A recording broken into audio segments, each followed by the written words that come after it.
Hello students, ಎಲ್ಲರಿಗೂ ನಮಸ್ಕಾರ. Welcome back to Vigyan Academy video number 4 of thermodynamics.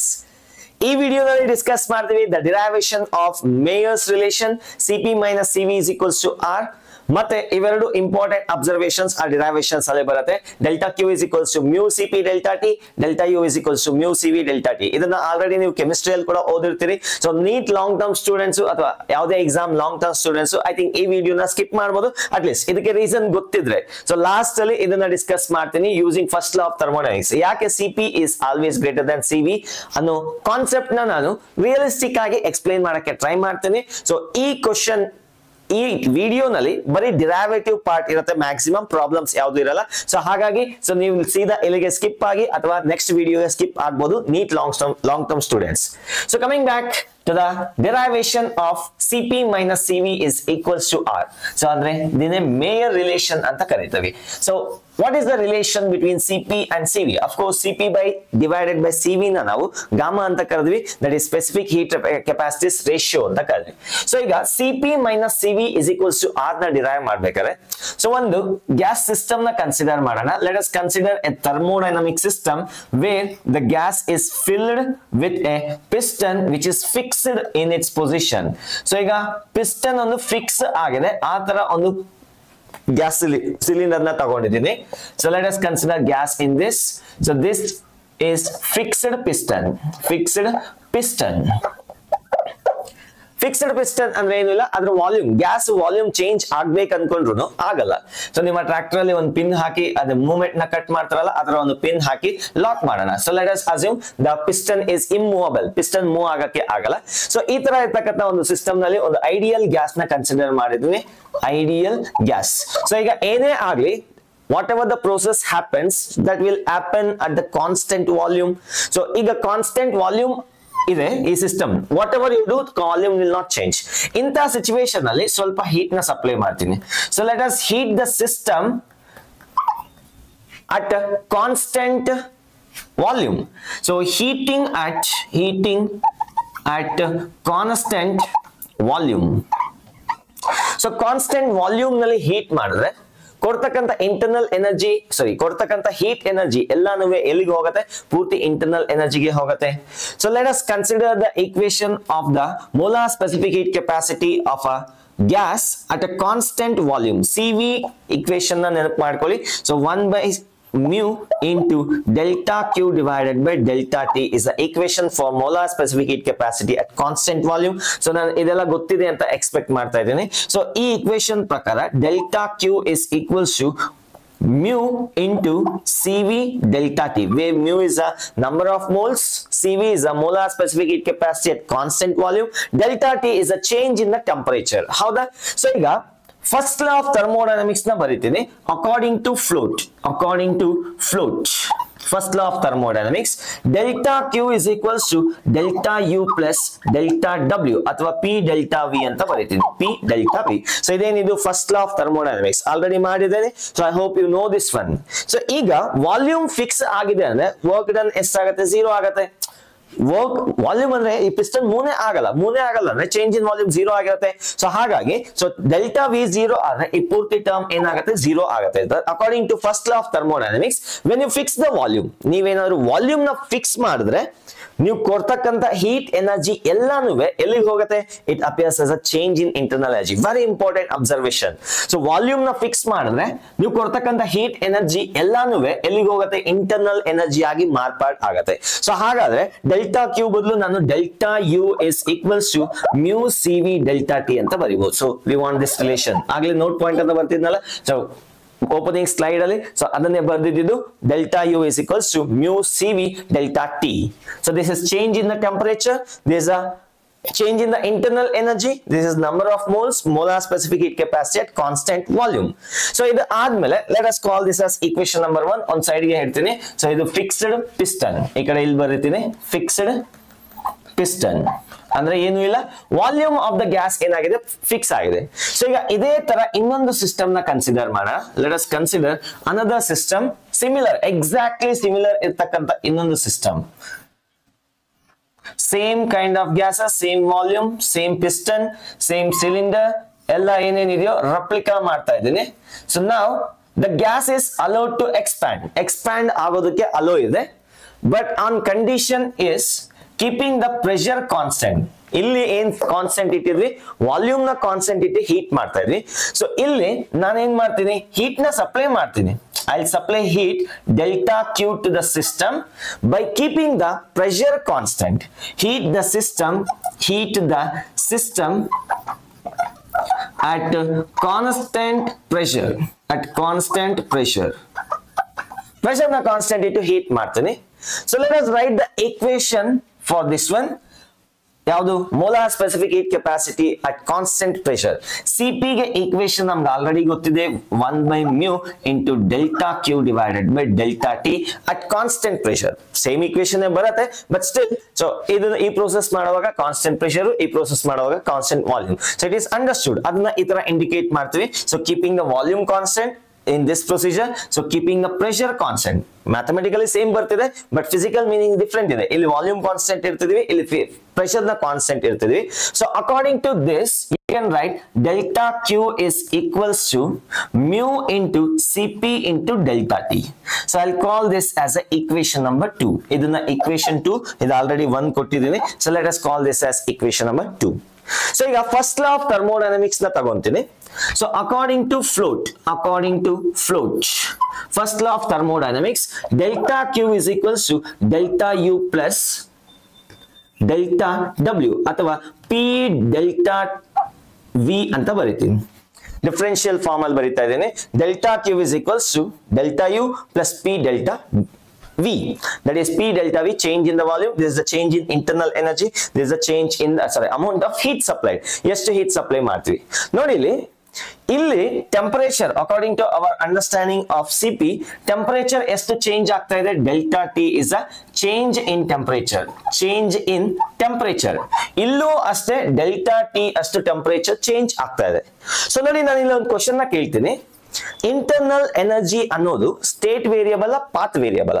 So it is a state variable. It depends only on temperature. ನೀವು ಹೇಗಾದ್ರೂ attain ಮಾಡಿ, ನೀವು ಬೆಂಗಳೂರಿಗೆ ಹೋಗಿ, ಮೈಸೂರಿಗೆ ಹೋಗಿ ಮತ್ತೆ ಇಲ್ಲಿಗೆ ಬನ್ನಿ, ಅಥವಾ ಇಲ್ಲಿಂದ ಇನ್ಯಾವುದೋ ಒಂದು ದೇಶಕ್ಕೆ ಹೋಗಿ ಮತ್ತೆ ಇಲ್ಲಿಗೆ ಬನ್ನಿ. So it remains same. It is a state variable. So it depends only on the temperature of the system. So ಈ ಸಿಸ್ಟಮ್ ನಲ್ಲಿ ಟೆಂಪರೇಚರ್ ಚೇಂಜ್ ಎಷ್ಟಿದೆ, ಡೆಲ್ಟಾ T ಇದೆ. ಈ ಸಿಸ್ಟಮ್ ನಲ್ಲಿ ಟೆಂಪರೇಚರ್ ಎಷ್ಟಿದೆ, ಡೆಲ್ಟಾ T ಅಷ್ಟೇ ಚೇಂಜ್ ಆಗಿದೆ. ಹಾಗಾದ್ರೆ ಇಲ್ಲಿ ಇಂಟರ್ನಲ್ ಎನರ್ಜಿ ಎಷ್ಟು ಚೇಂಜ್ ಆಗಿರುತ್ತೋ ಇಲ್ಲೂ ಅಷ್ಟೇ change ಆಗಿರ್ಲೇಬೇಕಾ?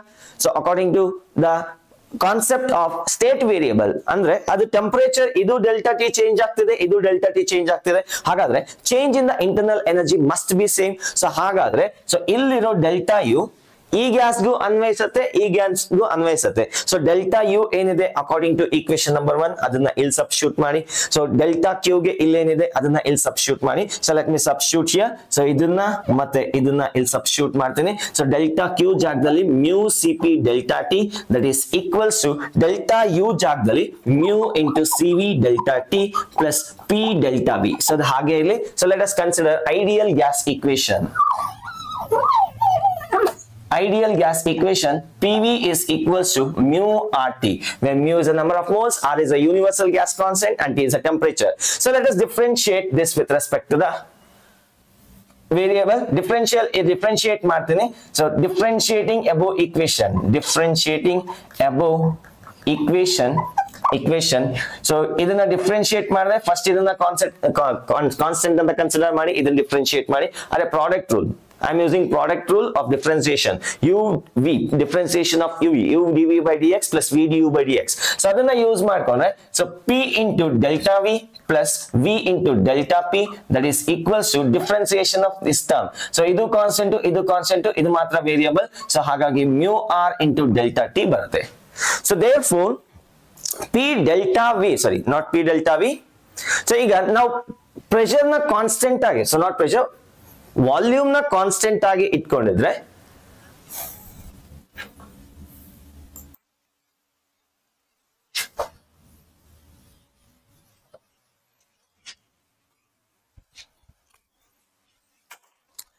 let us consider an ideal gas equation. PV is equals to mu RT. So ಈ ಸಿಸ್ಟಮ್ ಗೆ ಈ ಇಕ್ವೇಶನ್ ಒಬೆ ಆಗ್ಲೇಬೇಕಾ? ಸೊ ಈ ಸಿಸ್ಟಮ್ ಗೆ ಈ ಇಕ್ವೇಶನ್ ನ ಕನ್ಸಿಡರ್ ಮಾಡ್ತೀನಿ. ಲೆಟ್ ಅಸ್ ಡಿಫರೆನ್ಶಿಯೇಟ್ ಅಬೋ equation.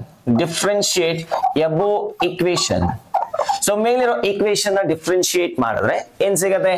UV product rule form ಅಲ್ಲಿ ಇದೆಯಾ? So that is P into delta V that is added with V into delta P that is equals to mu R constant ಇದೆ, mu R into differentiation of delta T, T is delta T. So ಅದನ್ನ ಹೀಗೆ ಬರ್ಕೊಂತೀನಿ. So ನೋಡಿ ನಾವು ಈ ಪೂರ್ತಿ procedure ನ constant pressure ಅಲ್ಲಿ ಇಟ್ಟು ಮಾಡ್ತಾ ಇದೀವಿ. The system is kept at constant pressure. ಹಾಗಾದ್ರೆ delta P ಏನಾಗುತ್ತೆ? 0 ಆಗುತ್ತೆ. Therefore this entire term vanishes to 0. So in other words P into delta V is equals to mu R into delta T. ಇದು ಯಾವಾಗ valid? Only when the pressure is constant. So pressure constant ಇದ್ದಾಗ mu R delta T ನ P delta V ಅಂತ ಬರೀಬಹುದು. So ಇದೇನಿದು work done actually. So ಅದನ್ನೇ ತಾನೇ ಇಲ್ಲಿ ಬರ್ದಿರೋದು. ಸೊ ಈ ಜಾಗದಲ್ಲಿ ಈ ಟರ್ಮ್ ನ ಸಬ್ಸ್ಟಿಟ್ಯೂಟ್ ಮಾಡ್ತೀನಿ. So therefore so calling this equation mu into Cp delta T, ಜಾಗ ಸಾಕಾಗಲ್ಲ ಅನ್ಸುತ್ತೆ. So I'll write here mu into Cp delta T is equals to mu into CV delta T plus P delta V ಜಾಗದಲ್ಲಿ mu R delta T ಬರೀತೀನಿ. mu R delta T added with mu R delta T. ನೋಡಿ ಮೂರಲ್ಲೂ mu common ಇದೆ, mu cancel ಆಗುತ್ತೆ, delta T cancel ಆಗುತ್ತೆ. Cp is equals to Cv plus R. In other words, Cp minus Cv is equals to R, where is a universal gas constant. So that is a equation for the Mayer's, there's a derivation for the Mayer's relation. So ನೋಡಿ ಇದರ ಪ್ರಕಾರ Cp is always greater than Cv. Can you get it? Cp can be written as Cv plus something. Cv ಏನಿದೆಯೋ ಅದಕ್ಕೆ ಇನ್ನೊಂಚೂರು add ಮಾಡಿದ್ರೆ, ಏನು ಅಚೂರು R value ಅಷ್ಟು add ಮಾಡಿದ್ರೆ, so you get the value of Cp. So Cp is always greater than Cv. Using first law of thermodynamics ನ ನಾವು explain ಮಾಡಬಹುದು ನೋಡಿ. So ಇದನ್ನ ನೋಟ್ ಮಾಡ್ಕೊಳ್ಳಿ, ಇಷ್ಟನ್ನ ನೋಟ್ ಮಾಡ್ಕೊಳ್ಳಿ. So we'll move to the next, that is observation on this equation. So let us erase this. 3 2 1 done. So ಇದು derivation 5 marks ಗೆ ಕೇಳ್ತಾರೆ ಬೋರ್ಡ್ ಎಕ್ಸಾಮ್ ಅಲ್ಲಿ. ಅಷ್ಟೊಂದು ಇಂಪಾರ್ಟೆಂಟ್ ಏನಿಲ್ಲ competitive exam point of view, but still ಮಾಡಿದ್ದೀನಿ just for the completion. Okay, ಸ್ವಲ್ಪ observation ನೋಡೋಣ ಏನೇನಾಗ್ತಿದೆ ಇಲ್ಲಿ ಅಂತ. Why Cp is always greater than Cv? Cp, question is why Cp is greater than Cv? That's what the question. ನೋಡಿ Cp ಅಂದ್ರೆ ಏನಪ್ಪಾ? molar specific heat capacity at constant pressure, molar specific heat capacity at constant volume. So ಈಗ ಇಲ್ಲಿ ನೋಡಿ delta Q ಅನ್ನೋದು heat supplied. ಇದೇನಿದು? This system is kept at constant volume, this is at constant pressure. So ಈಗ constant volume ಅಲ್ಲಿ ಇಟ್ಟಿರ್ತಕ್ಕಂಥ ಒಂದು ಸಿಸ್ಟಮ್ಗೆ ಸ್ವಲ್ಪ ಹೀಟ್ ಅನ್ನ ಸಪ್ಲೈ ಮಾಡಿದ್ರೆ, if you supply some heat, ಕೊಟ್ಟಿರ್ತಕ್ಕಂಥ ಎಲ್ಲಾ ಎನರ್ಜಿನೂ ಎಲ್ಲಿಗೆ ಹೋಗುತ್ತೆ? ಇಂಟರ್ನಲ್ ಎನರ್ಜಿ ಆಗಿ ಚೇಂಜ್ ಆಗತ್ತೆ. ನಾವು ಕೊಡ್ತಕ್ಕಂಥ ಎಲ್ಲಾ ಎನರ್ಜಿ, ಅದೇ ಒಂದು 100 ರೂಪಾಯಿ ಕೊಟ್ರೆ ನಿಮ್ಗೆ ನೀವು ಖರ್ಚು ಮಾಡೋ ವೇ ಒಂದೇ ಆದ್ರೆ ಎಲ್ಲಾ ದುಡ್ಡು ಒಂದೇ ವೇ ಅಲ್ಲೇ ಖರ್ಚು ಮಾಡ್ತೀರಿ. ಸಪೋಸ್ 2-3 ದಾರಿ ಇದ್ರೆ ನಿಮ್ಗೆ ಖರ್ಚು ಮಾಡೋದಕ್ಕೆ ಎಲ್ಲದಕ್ಕೂ ಸ್ವಲ್ಪ ಹಂಚ್ತೀರಿ. Let us assume what I am trying to say is, ಈಗ 100 ಜೌಲ್ಸ್ ಕೊಟ್ರೆ ಇಲ್ಲಿ ಈ ಪೂರ್ತಿ 100 ಜೌಲ್ ಎಲ್ಲಿ ಖರ್ಚು ಮಾಡ್ಬೇಕು? ಇಂಟರ್ನಲ್ ಎನರ್ಜಿಗೆ ಖರ್ಚು ಮಾಡ್ಬೇಕು, ಹೌದಾ? ಬೇರೆ ದಾರಿ ಇಲ್ಲ. ಪೂರ್ತಿ ಇನ್ಸುಲೇಟ್ ಆಗಿದೆ, ವರ್ಕ್ ಡನ್ ಮಾಡಕ್ಕಿಲ್ಲ.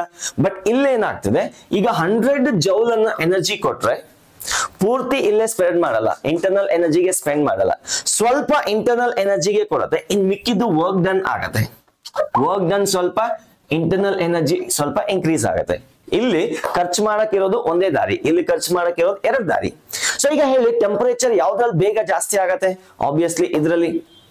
ನೀವು 1 ಡಿಗ್ರಿ ಸೆಲ್ಸಿಯಸ್ ರೈಸ್ ಮಾಡ್ಬೇಕಾದ್ರೆ ಇಂಟರ್ನಲ್ ಎನರ್ಜಿ ಜಾಸ್ತಿ ಮಾಡಿದ್ರೆ ಸಾಕು. ಯಾವ್ದ್ರಲ್ಲಿ ಇಂಟರ್ನಲ್ ಎನರ್ಜಿ ಜಾಸ್ತಿ ಬೇಗ ಆಗತ್ತೆ, ಬೇಗ ಯಾವ್ದು ಇನ್ಕ್ರೀಸ್ ಆಗುತ್ತೆ? Obviously this one. ಸೊ ಇದಕ್ಕೆ 100 ಜೌಲ್ ಕೊಟ್ರೆ, ಸೊ ಮೇ ಬಿ ಇದಕ್ಕೆ 60 ಜೌಲ್ ಯೂಸ್ ಮಾಡ್ಕೊಂಡು 40 ಜೌಲ್ ಇದಕ್ಕೆ ಸ್ಪೆಂಡ್ ಮಾಡಬಹುದು. ಬಟ್ ಇಲ್ಲಿರ್ತಕ್ಕಂಥ 100 ಜೌಲ್ ಪೂರ್ತಿನೂ ಇಂಟರ್ನಲ್ ಎನರ್ಜಿ ಆಗಿ ಅಪಿಯರ್ ಆಗುತ್ತೆ. ಸೊ ಹಾಗಾದ್ರೆ ಸೊ ಇದು ಬೇಗ ಟೆಂಪರೇಚರ್ ರೈಸ್ ಆಗುತ್ತೆ, ಇದು ಲೇಟ್ ಆಗಿ ಟೆಂಪರೇಚರ್ ರೈಸ್ ಆಗುತ್ತೆ. ಸೊ ಅದೇ ತಾನೆ amount of energy required to raise 1 degree Celsius. 1 degree Celsius raise ಮಾಡಕ್ಕೆ ಎಷ್ಟು ಎನರ್ಜಿ ಬೇಕಾಗುತ್ತೆ? ಅದನ್ನೇ ನಾವೇನಂತ ಕರೆದ್ವಿ? ಸ್ಪೆಸಿಫಿಕ್ ಹೀಟ್ ಕೆಪಾಸಿಟಿ ಅಂತ ಕರೆದ್ವಿ, molar specific heat capacity. So constant pressure ಅಲ್ಲಿ ಕಾನ್ಸ್ಟೆಂಟ್ ವಾಲ್ಯೂಮ್ ಅಲ್ಲಿ ಯಾವ್ದು ಜಾಸ್ತಿ ಇದೆ? ಸೊ ಆಬ್ವಿಯಸ್ಲಿ ಇದಕ್ಕೆ ನಾವು ಜಾಸ್ತಿ ಹೀಟ್ ನ ಕೊಡ್ಬೇಕಾಗತ್ತೆ, ಟೆಂಪರೇಚರ್ ನ ರೈಸ್ ಮಾಡ್ಬೇಕಾಗತ್ತೆ. ಸೊ ರೈಸ್ ಮಾಡ್ಬೇಕಾದ್ರೆ ಇದೇನಾಗುತ್ತೆ, ಪಟ್ ಅಂತ ರೈಸ್ ಆಗುತ್ತೆ. So you can have Cp is greater than Cv in that meaning. ಸೊ ಆ ತರ ಕೂಡ ಯೋಚನೆ ಮಾಡಬಹುದು, Cp is greater than Cv. So ಇನ್ನೊಂದಿದೆ, so we have Cp divided by Cv is equals to gamma, that is ratio of specific heat capacities. So ಇದಕ್ಕೊಂಚೂರು operation ಮಾಡಿ ಕೆಲವೊಂದು ಪಾಯಿಂಟ್ಸ್ ನ ನೋಟ್ ಮಾಡ್ಕೊಳ್ಳೋಣ. Cp minus Cv is equals to R. Now divide Cv on both side. ಎರಡೂ ಕಡೆ Cv ನ divide ಮಾಡ್ತೀನಿ. Cv that is divided by Cv. So Cp by Cv gamma ಅಂತ ಬರೀಬಹುದಾ? gamma minus 1 ಇದು Cv by Cv 1 ಬರುತ್ತೆ, that is equals to R divided by Cv. In other words, Cv is equals to R divided by gamma minus 1. So ಅದೇ ತರ ಬೇಕಾದ್ರೆ ನೀವು Cp ಗೂ ಕೂಡ ಬರೀಬಹುದು. So Cp can be written as using Mayer's relation, ಇದನ್ನ use ಮಾಡಿ ಬರೀಬಹುದು. So ಅಥವಾ divided by Cp ಕೂಡ ಮಾಡಬಹುದು. ಸೊ ಇದನ್ನೇ ನಾವೇನಾದ್ರೂ divided by Cp minus Cv is equals to R. So let us divide both side with respect to the Cp. So ಎರಡೂ ಕಡೆ Cp ಬರೀತೀನಿ, Cp. So what is this factor? Cp by Cv is gamma. Cv by Cp ಏನಾಗುತ್ತೆ? 1 by gamma ಆಗುತ್ತೆ. ಇದು 1 ಆಗುತ್ತೆ. So this is 1 minus 1 divided by gamma is equals to R divided by Cp. In other words, Cp is equals to R divided by 1 minus 1 divided by gamma. So ಇದನ್ನ ಬೇಕಾದ್ರೆ R gamma divided by gamma minus 1 ಅಂತ ಬರೀಬಹುದು. So that is the relation between Cp, Cv and R.